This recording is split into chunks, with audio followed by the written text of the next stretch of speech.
नमस्कार, स्वागत है आपका ट्रिपल डी न्यूज़ पर। मैं हूं आपके साथ अंजलि। आज हम मौजूद हैं सुप्रीम कोर्ट में, और सुप्रीम कोर्ट में हम मौजूद इसलिए हैं क्योंकि जो सीएए एक्ट है उस पर कुछ बात करेंगे। हमारे साथ मौजूद हैं एक अधिवक्ता शशि जी, जो हमें बताएंगे कि इसमें क्या क्या ऐसे प्रोविज़न हैं जो सबको जानना ज़रूरी है, क्योंकि कुछ ऐसे संगठन हैं जो इसका विरोध कर रहे हैं। उस पर कितना अमल करना चाहिए और क्या क्या चीज़ें ऐसी हैं जो सभी को जानना बहुत आवश्यक है। तो आइए उनसे पूछते हैं कि क्या कहना है उनका। सर, सीए का मेन एजेंडा क्या है? पहले तो सबको नमस्कार, और मैं सबसे पहले भारत सरकार को धन्यवाद देना चाहता हूं। मैं खास करके मोदी सरकार को, जिन्होंने इस एक्ट को 2019 में लाया और अभी रिसेंटली लास्ट वीक इन्होंने नोटिफाई किया, जिसमें से मैं बता दूं जो सिटीजनशिप अमेंडमेंट एक्ट 2019 है, इसमें ये प्रावधान है कि जो प्रोसिक्यूटेड लोग हैं तीन देश में, प्राइमरी तीन देश में, मतलब बांग्लादेश, पाकिस्तान और अफ़गानिस्तान, तो उनको नागरिकता देने की बात है इसमें सिटीजनशिप अमेंडमेंट एक्ट में। कहीं कोई नागरिकता लेने की कोई बात नहीं कहीं की। ये बात करती है कि नागरिकता देंगे उन लोगों को जो धर्म के आधार पे जिसका शोषण हुआ है तीन देश में, बांग्लादेश, पाकिस्तान और अफ़गानिस्तान। तो इसको लेके कई हमारी पॉलिटिकल पार्टियां विरोध कर रही हैं बिना जाने बिना समझे, और मुझे नहीं लगता कि ये उनका विरोध करना मुझे लगता है कहीं से गलत है, क्योंकि हमारे संविधान में हमारी हिस्ट्री रही है, एक रिच हिस्ट्री रही है कि लोगों को हम एक्सेप्ट किया है। पहले भी सबसे पहले मुसलमान आए, हमने उनका वेलकम किया, मंदिर बनवाया। पारसी आए हमारे देश में, हमने उनका वेलकम किया। हमारे क्रिश्चियन आए, हमने उनका वेलकम किया। जो हमारे देश में प्यार से अच्छे से आए, हमने सबका वेलकम किया। तो ये वही हमारा हम लोगों का स्वागत करते हैं। हमारी रिच कल्चर रही है, रिच हिस्ट्री रही है। तो कई लोग इनका विरोध करते हैं, तो मुझे लगता सही है। सीए जो कानून लाई है सरकार, वो बहुत अच्छा कानून है, और मुझे लगता है ये समय की ज़रूरत थी और सही है। ये सीए एक्ट बन चुका है, लेकिन फिर भी जो भी पॉलिटिकल पार्टी है उस पर ये बोल रही हैं कि ये ज़रूरी नहीं है, सही नहीं है। तो इसमें तो बहुत सारा प्रोसीजर करके इसको पास किया गया है, फिर भी लोग ऐसा क्यों बना रहे हैं कि इन चीज़ों को अच्छे से पढ़ा नहीं गया है, इन चीज़ों को अच्छे से समझा नहीं गया है? देखो, कई बिल्कुल सही कहा कि कुछ लोग इनको बोलते हैं कि कम्युनलिज्म है, धर्म के नाम पे बंटवारा है, आर्टिकल 14 का वायलेशन है। लेकिन मैं बता दूं, आर्टिकल जो 14 है, तो आर्टिकल 14 संविधान का है, वो इक्वालिटी की तो बात करता है वो, लेकिन किसके लिए बात करता है? जो भारत के सिटीजन हैं, भारत के नागरिक हैं, उस पर आर्टिकल 14 अप्लाई होता है, ना कि बाहरी नागरिक पे। तो आर्टिकल 14 का जो सीएए को लेके ये लोग कह रहे हैं, वो तो बिल्कुल एब्सोल्युटली गलत है। और रही बात, ये लोग कहते हैं कि माइनॉरिटीज़ इन तीन कंट्री में, हमने अभी जब मतलब माइनॉरिटी जो इन तीन कंट्री में है, जो खास करके हिंदू है, बुद्धिस्ट हैं, जैन हैं, तो आपने देखा जब हमारी आज़ादी के बाद जो हमारी पॉपुलेशन थी हिंदू की, वो 25% आसपास थी पाकिस्तान में। लेकिन अभी जो है अभी 1 से 2% रह गया। हाँ, और ऐसे ही बांग्लादेश में 19-20% थी, तो अभी 30% थी। तो उसके अभी वो भी 1-2% वहाँ भी रह गई है। तो प्रोसिक्यूशन धर्म के आधार पे बहुत हुआ।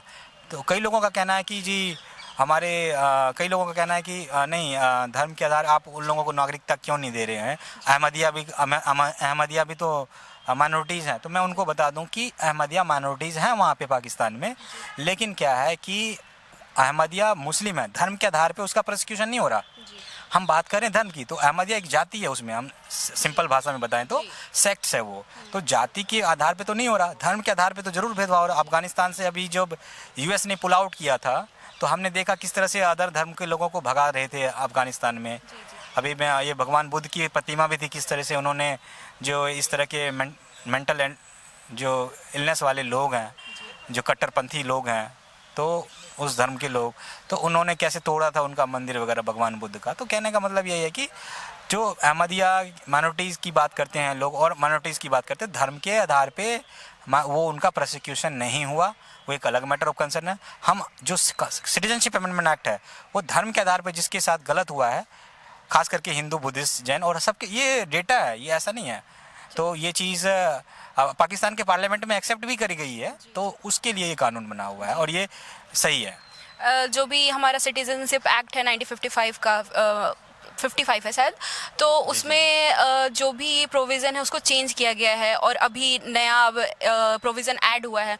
तो कुछ लोगों का मतलब ऐसा माहौल है कि कुछ लोग ये सोच रहे हैं कि शायद जो अभी रूलिंग पार्टी है वो चेंज होगी तो फिर इसमें भी चेंज आ जाएगा और जो लोग सिटीजनशिप लेंगे उन पे कुछ खतरा तो नहीं होगा, ऐसा कुछ? नहीं नहीं नहीं, देखो कोई सा जो अपोजिशन की पार्टियां जो विरोध कर रही है वो भी इस बात की विरोध नहीं कर रहे हैं। वो कह रहे हैं कि सिटीजनशिप आप दो, क्योंकि रफली 32-33 हज़ार लोग ही हैं इस डेटा में जो अभी आप पोर्टल खुल के अप्लाई कर देंगे। वो लोग भी सिटीजनशिप देने की बात को विरोध नहीं कर रहे, वो कह रहे हैं कि इंक्लूड करो अदर माइनॉरिटीज़ के लोग को भी। तो लेकिन बात तो सरकार का कहना है कि जो धर्म के आधार पे प्रोसिक्यूशन हुआ तभी तो करेंगे, धर्म के आधार पे तो हुआ नहीं। और मुस्लिम रोहिंग्या की बात करते हैं, अपना अहमदिया की बात करते हैं, तो धर्म के आधार पे तो रोहिंग्या वगैरह का नहीं हुआ। और हम 3 ही कंट्री की बात कर रहे हैं, बांग्लादेश की, पाकिस्तान की और अफगानिस्तान की, तो यहाँ तो धर्म के आधार पे हुआ है। तो वो लोगों का भी कहना है कि उन लोग मुस्लिम बेसिकली मुस्लिम वगैरह को भी आप ऐड करो, लेकिन वहाँ तो धर्म के आधार पे उन लोगों को अहमदिया वगैरह के मुस्लिम अहमदिया के साथ तो कुछ नहीं हुआ। तो ये धर्म के आधार, ये लोग तो मिसगाइड कर रहे हैं लोगों को। और सिटीजनशिप देने की जहाँ तक बात रही मुसलमान की, अपना लोग कहते हैं कि बांग्लादेश में, पाकिस्तान में, वो लोगों को भी, उन लोगों का भी वेलकम है इंडिया में, उसको रोका नहीं जा रहा। वो उनको बस ये कि ये अभी जो प्रोविज़न है ये स्पेशल प्रोविज़न है, अभी जो प्रावधान है ये स्पेशल प्रावधान है। ये बस 31 दिसंबर 2014 से पहले जो लोग आए हैं उनको सिटीजनशिप ये दे रहे हैं, स्पेशल प्रावधान। लेकिन जो ऐसे भी मुसलमान जो आना चाहते हैं कोई भी भारत में, तो वो जैसे पहले था वैसे नॉर्मल तरीके से वो आ सकते हैं, उनको भी नागरिकता मिल सकती है, उनको रोका नहीं जा रहा है इस एक्ट को बना के। तो इनको बताना ज़रूरी है कि ये रोकने का किसी का काम नहीं है। जो और अहमदिया वगैरह आना चाहते हैं वो आ सकते हैं, नॉर्मल तरीके से रह सकते हैं, 10-12 साल जो भी क्राइटेरिया है फुलफिल करेंगे, अप्लाई करेंगे, उनको भी मिलेगा। लेकिन अभी जो 31 दिसंबर 2014 से पहले के लोग आए हैं उनके लिए स्पेशल प्रावधान है। और जो अपोजिशन पार्टियां हैं वो भी विरोध नहीं कर रही है, कोर्ट में जो फाइल किया उन्होंने पिटीशन, और जो स्पोक्स पर्सन है उनके, वो भी विरोध नहीं कर रहे देने के लिए। वो कह रहे हैं कि और लोगों को इंक्लूड कर दो, क्योंकि ये इसमें आर्टिकल 14 का वायलेशन हो रहा है। तो मैं उनको यही कह, आर्टिकल 14 का वायलेशन नहीं हो रहा, क्योंकि आर्टिकल 14 भारत का संविधान है, दूसरे देश का संविधान नहीं है।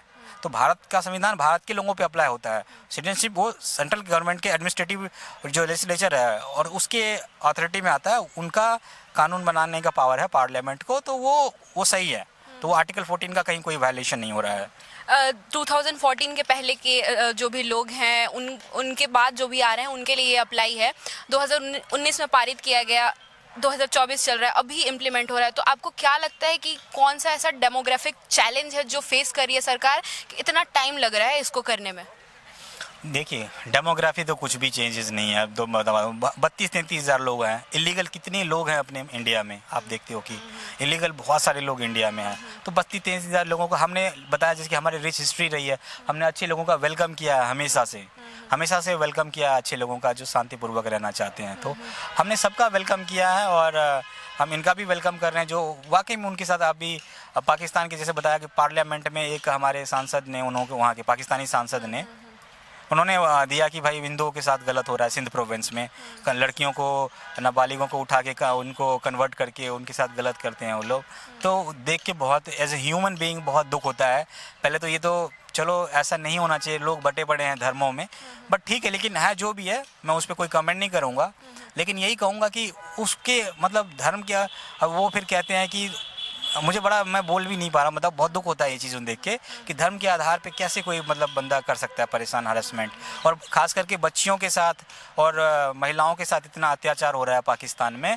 तो इसीलिए हमारी भारत सरकार ने बोला कि कोई बात नहीं, हम वेलकम करते हैं। और 32-35 हज़ार मतलब रफली लोग हैं, तो हमें लगता नहीं है कोई दिक्कत है, और उनको देना चाहिए सिटीजनशिप। इस एक्ट में अगर बात करें सिक्योरिटी पर्पस से, अब ऐसा है कि पाकिस्तान, बांग्लादेश और अफगानिस्तान से जो भी लोग आ रहे हैं, तो एक सिक्योरिटी पर्पस से ऐसा नहीं लग सकता कि कुछ एजेंडा भी हो सकता है इन सब कंट्रियों में? जो लोग आ रहे हैं उनको अपने एजेंट के थ्रू या फिर ऐसा कुछ खुफिया जानकारी के लिए भी भेज सकते हैं।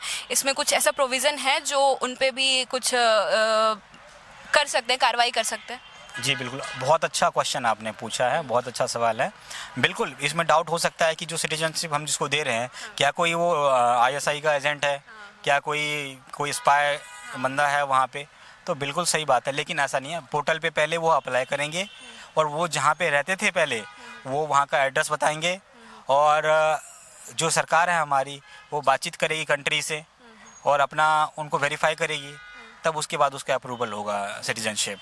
ऐसा नहीं कि सिटीजनशिप अभी बस अप्लाई हो रहा है, जो डेटा मांगा जा रहा है उनसे वो डेटा देंगे, अभी सबका चेक होगा, फिर उसके अभी थोड़ा टाइम लगेगा उनको। इलेक्शन अभी लगा लो कि इलेक्शन का तो कोई मतलब ही नहीं है, तो मतलब जुलाई अगस्त में उनको सिटीजनशिप देंगे। अभी तो बस एप्लीकेशन ले रहे हैं, अभी दे भी नहीं रहे हैं सिटीजनशिप, अभी तो टाइम लगेगा, उनको वेरीफाई करेंगे तब उसके बाद फिर सिटीजनशिप देंगे।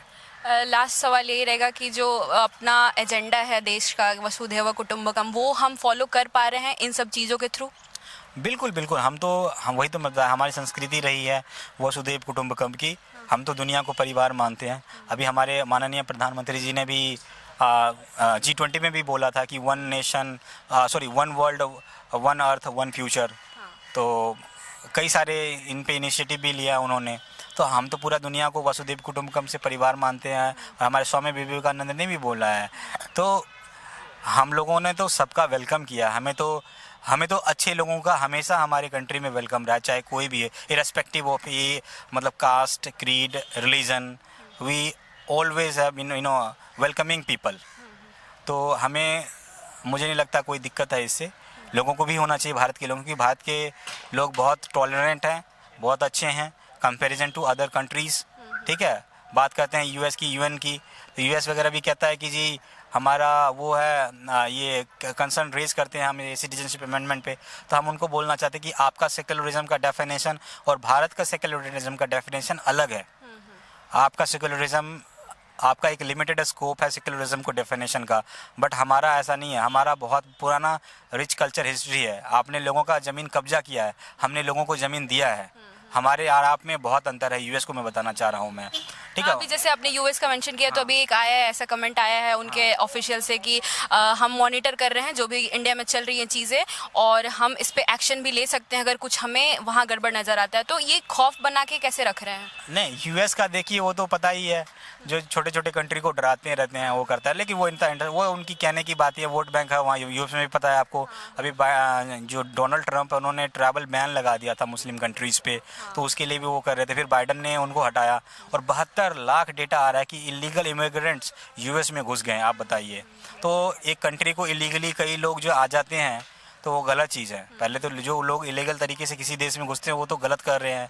दूसरी बात, जो ऐसी सरकारें हैं जो गलत तरीके से, अवैध तरीके से लोग जो रह रहे हैं उनको सुरक्षा दे रही है, उसके मतलब प्रोटेक्शन कर रही है, तो वो तो और बहुत ज़्यादा गलत है सरकारी तरीके से। तो ऐसे सरकारी नेता, ऐसे नेताओं को, जो हर किसी भी देश के सिटीजन है, उनको आइडेंटिफाई करना चाहिए और ऐसे नेताओं को सबक सिखाना चाहिए जो मतलब गलत लोगों को, इलीगल लोगों को यहाँ पे सिटीजनशिप देते हैं, अपने वोट बैंक के चक्कर में कराते हैं। थैंक यू शशि जी, हमसे बात करने के लिए। जुड़े रहिए हमारे साथ, देखते रहिए ट्रिपल डे न्यूज़।